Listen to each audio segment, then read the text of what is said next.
Hola, hoy vamos a desarrollar un tema que es el tema de los flujos migratorios, ¿sí? Que es esencial para entender buena parte de la situación social que se genera en casi todo el mundo. Vivimos en un mundo global donde millones y millones de personas se mueven todo el tiempo, ¿sí?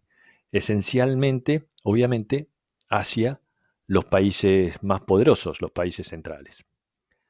Lo cual no quiere decir que no haya movimientos de gente que no tengan como destino Europa, Estados Unidos o algunos países ricos, sino que la gente se mueve desde un lugar peor a un lugar mejor. Aún en zonas donde los lugares de recepción de personas, es decir, los lugares hacia donde migran las personas, no sean exactamente países ricos, como es el caso de la República Argentina, donde sin ser un país rico hay un flujo migratorio muy específico en la zona. Lo mismo pasa en la península arábiga, ¿sí? en los Emiratos Árabes, donde reciben población de las zonas aledañas. Pero en general, los flujos de personas se dirigen hacia los países más ricos.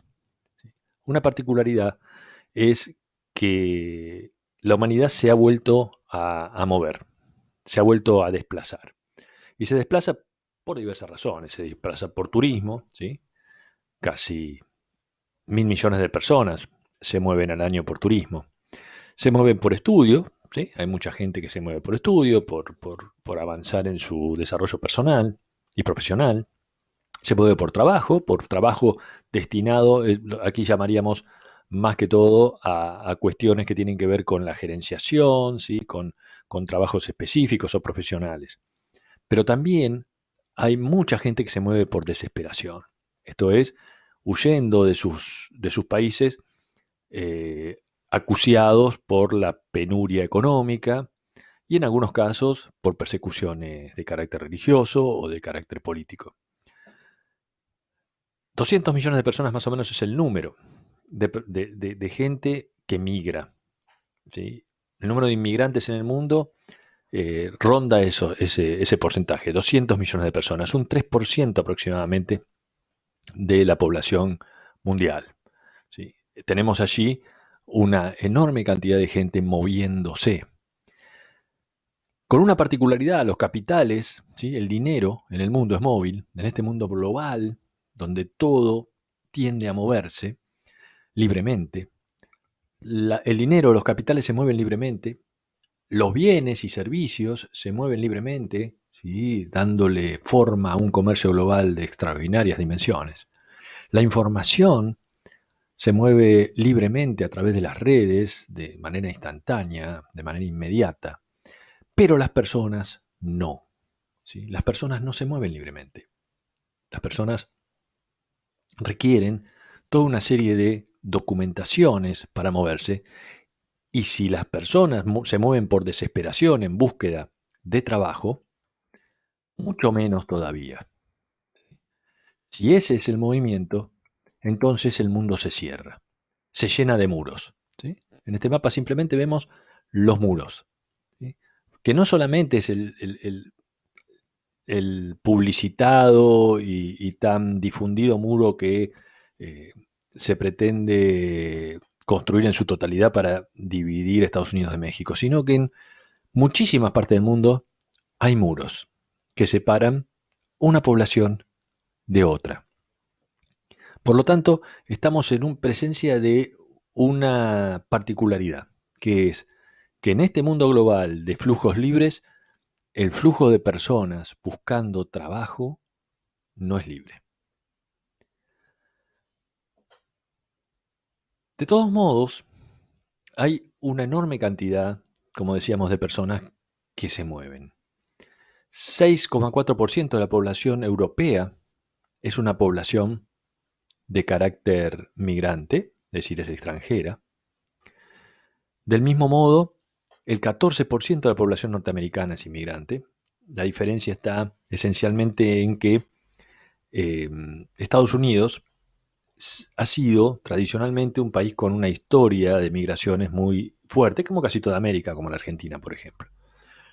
Entonces, la absorción de migración por parte de Estados Unidos es mucho mayor, la cantidad de inmigrantes, la cantidad de extranjeros que viven en Estados Unidos es mucho mayor que la que vive en Europa. Sin duda, la cantidad de gente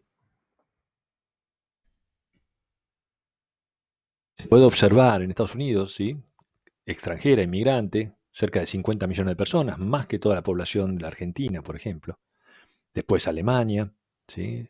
Salto en el caso de Arabia Saudita, porque se trata de una cantidad de gente que migra, pero no exactamente a un país central, ¿sí? Un país que se enriquece por la extracción de petróleo, ¿sí? Y con poca población, por lo tanto necesita mucha gente para trabajar y la obtiene de los inmigrantes. Rusia es un país con gran cantidad de inmigrantes, aunque es un país enorme también en su población y en su dimensión. El Reino Unido, los Emiratos Árabes, de la misma manera que Arabia Saudita, Francia, Canadá, Australia, España, son los países que más población reciben de migrantes. De todos modos, la migración no es tan apabullante como uno podría suponer. Es decir, a nivel global no llega al 10% de la población, como hemos dicho, simplemente es el 3%, y a nivel de los países ricos, en promedio, ¿sí? No alcanza el 10%. Si bien, como vimos, algún país como Estados Unidos lo supera. Pero se habla de una invasión, ¿sí? Normalmente escuchamos el relato y el discurso de una verdadera invasión de extranjeros. Es más, se puede constatar fácilmente con algunos estudios que se han hecho.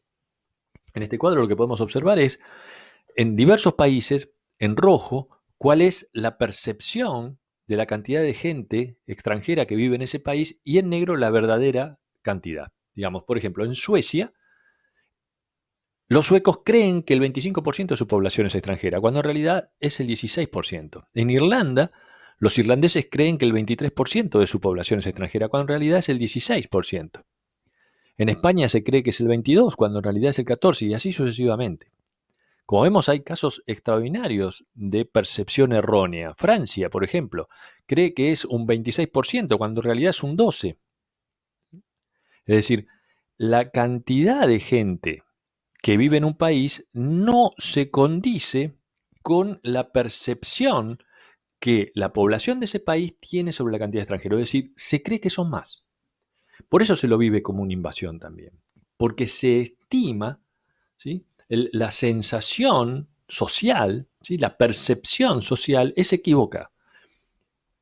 Y se percibe al extranjero como más numeroso del que verdaderamente es. ¿Y cuál es la razón de esta percepción? La razón de esta percepción errónea es la cuestión étnica. Es la cuestión étnica. Digamos, ¿por qué razón se percibe al extranjero en una mayor cantidad del que es? Porque es distinto. Esencialmente porque es distinto. Porque es negro en Europa, porque es musulmán en Europa, porque es árabe, porque es latino en Estados Unidos, porque es asiático, porque es distinto. La caracterización del inmigrante de una persona distinta, ¿sí? Étnica y culturalmente distinta, hace que se lo rechace. Y en ese rechazo, llamado xenofobia, ¿sí? El rechazo al extranjero, y en ese rechazo se lo multiplica perceptivamente como en mayor cantidad. Europa recibe árabes, africanos, negros, ¿sí? También africanos musulmanes, con lo cual lo observan como distintos y que traen una cultura distinta, totalmente distinta, costumbres distintas y lenguas distintas, en muchos casos, en algunos no, porque si vienen de África, muchos son países, ex países colonias de Europa, con lo cual los argelinos que emigran a Francia hablan castellano, perdón, hablan francés, ¿sí? Y muchos de los africanos que migran a Inglaterra o a Gran Bretaña hablan inglés, lo mismo que los indios que migran a Gran Bretaña hablan inglés producto de sus eh, pasados coloniales. Pero muchos de ellos no hablan ese idioma, ¿sí? Los africanos que pasan a España o a Italia no hablan ni italiano ni español. No tienen sus costumbres, no tienen su cultura, no tienen su religión, ¿sí? Entonces el cambio es muy drástico y el choque es muy fuerte. Ese choque cultural se lo percibe muy fuerte.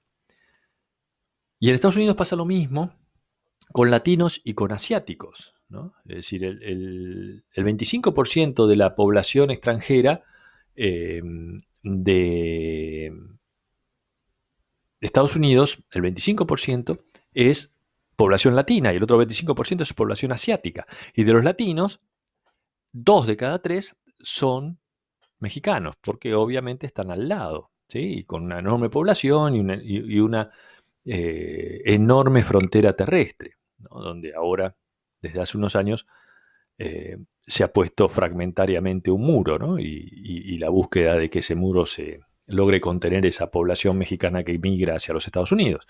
Pero allí está el nudo de la cuestión, ¿sí? La diferencia, el otro, que migra en grandes cantidades. Pero, decíamos, el mundo pone muros, el mundo pone limitaciones normativas, el mundo pone leyes para que los desesperados no vayan a los países más poderosos, pero la migración sigue fluyendo, ¿sí? Millones y millones de personas siguen yendo. Por lo tanto, esos millones y millones de personas se transforman en ilegales, es decir, en personas que viven en un país al que han llegado, migrando desde su país de origen, pero que no tienen papeles, documentación que les permita quedarse, pero se quedan igual, viven igual. Entonces la gran pregunta es ¿por qué? ¿Por qué los países centrales aceptan eh, eh, o hacen que no saben que eso sucede? La ilegalidad es un drama, porque esas personas, ¿sí?, carentes de documentación, se ven sometidas a la explotación, ¿sí? El drama de la explotación es tremendo en los países más poderosos y en los países menos poderosos también, la Argentina, por ejemplo, donde la población inmigrante muchas veces es explotada, ¿sí?, laboralmente. Entonces el sistema necesita la ilegal. ¿Por qué? Porque esa explotación le permite, por ejemplo, pagar salarios más bajos y que la gente trabaje en condiciones menos seguras, cosa que no haría muchas veces un trabajador del propio país. Entonces, por un lado pone limitaciones y esas limitaciones muchas veces se transforman en persecución al ilegal, pero no tanto como para evitar que el ilegal llegue, ¿no? Es decir, hay que hacer que el extranjero se ilegalice, porque esa ilegalización le permite al sistema aprovecharse, ¿sí? Veamos esto. Por esta razón, ¿no? Es decir, este es un texto relacionado con la presidencia de Obama, pero es lo mismo que sucede hoy, digamos. Estos inmigrantes, ¿sí?, estos 8, 10 millones de inmigrantes ilegales, ¿sí?, durante eh, su mandato, lo mismo que sucede ahora, sufren la persecución de ser expulsados, pero a su vez son gente que trabaja y que cotiza y que paga impuestos. Por lo tanto, esa persecución justifica de algún modo la explotación del otro lado. Piensen ustedes que si no hubiera esa persecución, la presencia de esos trabajadores, incluso en ilegalización, no sería tan dramática, ¿sí? Porque no habría una razón para aceptar ser explotados. La aceptación de ser explotado por el riesgo, a su vez, que se corre en la eventualidad de ser expulsados del país. Entonces, este es un juego, ¿sí?, muy dramático que involucra a los sistemas políticos y económicos de estos países. Pasa en Estados Unidos y pasa también en Europa. ¿sí? Los inmigrantes son trabajadores precarios, es decir, trabajadores que pueden estar trabajando un momento y en otro momento no, temporales, ¿sí? Que trabajan mucho en industrias eh, riesgosas, ¿sí? Como puede ser la industria de la alimentación en Estados Unidos, y riesgosas porque trabajan en condiciones sanitarias bastante malas, eh, y de seguridad también peores, ¿no? Servicios no calificados, es decir, generalmente los inmigrantes van a trabajar a servicios básicos destinados al funcionamiento del resto de la sociedad, pero esos servicios básicos y no calificados obviamente están relacionados con un sueldo también más bajo, con lo cual los inmigrantes también, estos inmigrantes ilegales, los inmigrantes en general y los inmigrantes ilegales en particular se transforman en los sectores más pobres también de la sociedad, ¿sí? Y casi todos sumidos en una economía informal, ¿no? Es decir, no, las limitaciones a estos flujos migratorios no responden finalmente a que su consecuencia sea que haya menos inmigrantes. Eso no pasa. No hay menos inmigrantes porque se los detenga en la frontera o porque se los persiga dentro del país, sino hay lo que sucede es que esos inmigrantes se transforman en un subproletariado, es decir, en un sector de trabajadores con menos derechos, ¿sí? O con ningún derecho respecto a los trabajadores comunes que están en condiciones de explotación en todos los sentidos de la palabra, en cuestiones salariales, en cuestiones horarias, en cuestiones de seguridad, en cuestiones de contratación, ¿no? Es decir, la precariedad de estos trabajadores es absoluta. Por lo tanto, de eso se vale el sistema y de ellos se aprovecha el sistema.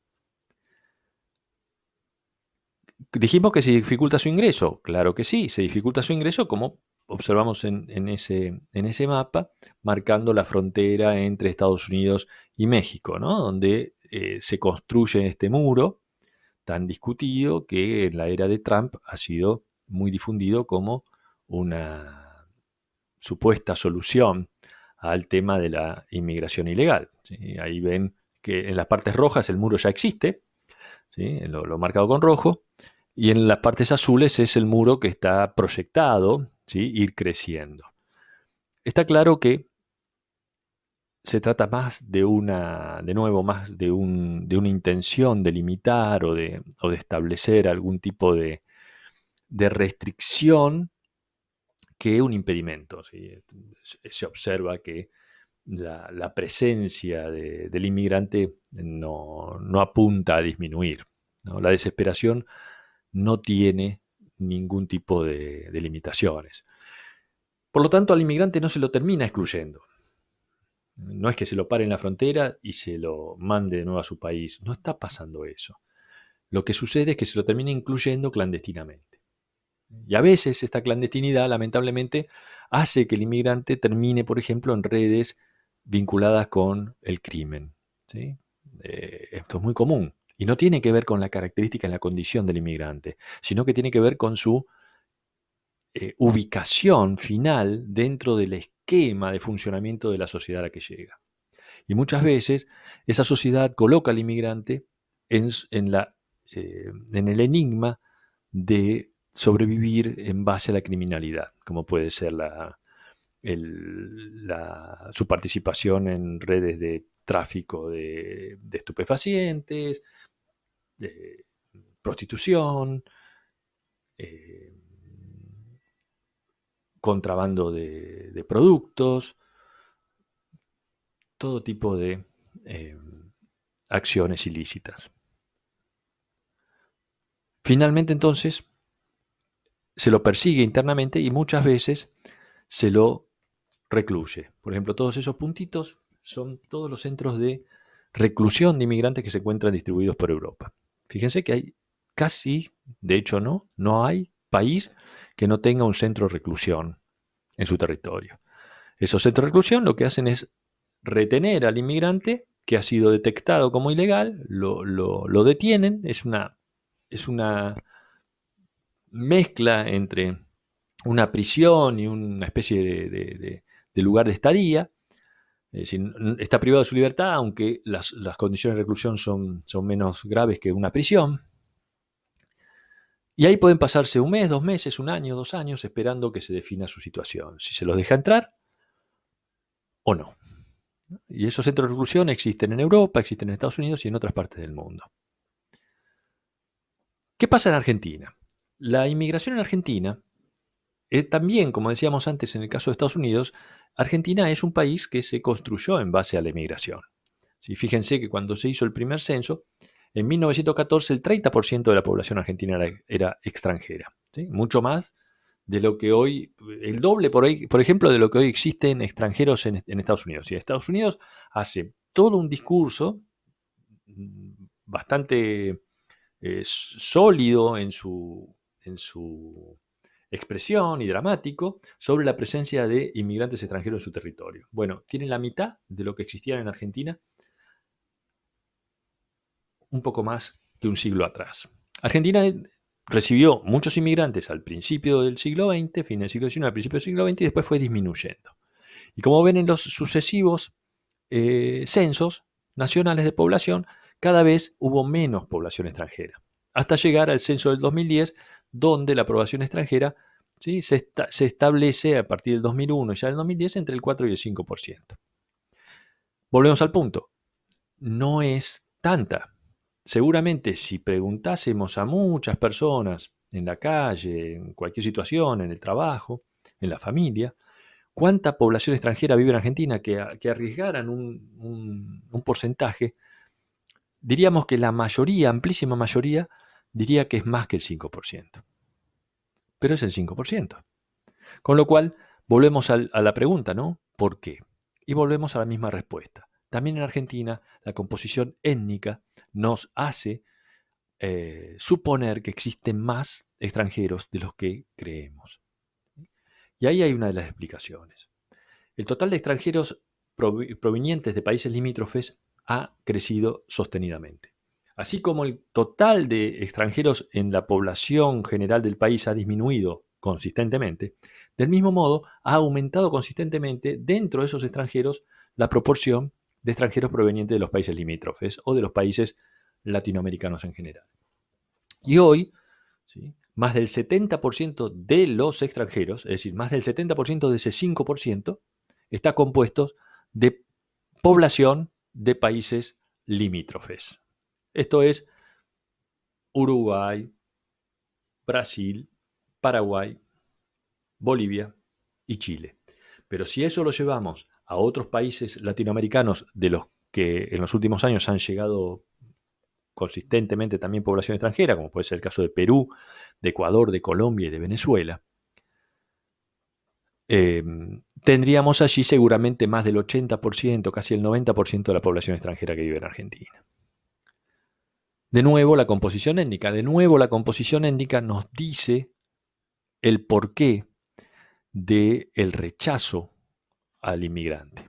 El otro, el pobre, que por su condición de inmigrante se convierte también en parte del sector más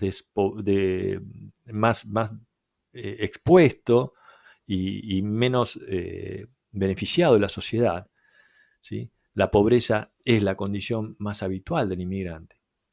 Y en definitiva el enemigo, ¿sí? Se lo ve a ese otro, ¿sí?, a ese otro como enemigo, como la amenaza. Bien, entonces, este es el caso que estamos desarrollando, que hemos desarrollado hoy, el tema migratorio, ¿sí? Este tema migratorio que nos habla de un mundo que tiene entre muchas injusticias esta, ¿no? La injusticia de no darle lugar al desesperado, no darle lugar al que huye buscando un futuro. Y si se le da el lugar, porque se lo busca, ese lugar es el lugar de la explotación y es el lugar de la persecución, de la exclusión y del odio. Por eso estamos frente a un problema, que es el problema de la migración.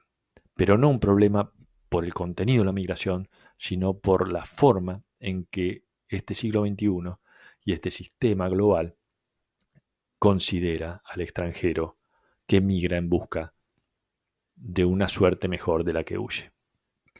Bien, hasta aquí con este tema. Nos vemos en la próxima clase. Muchas gracias.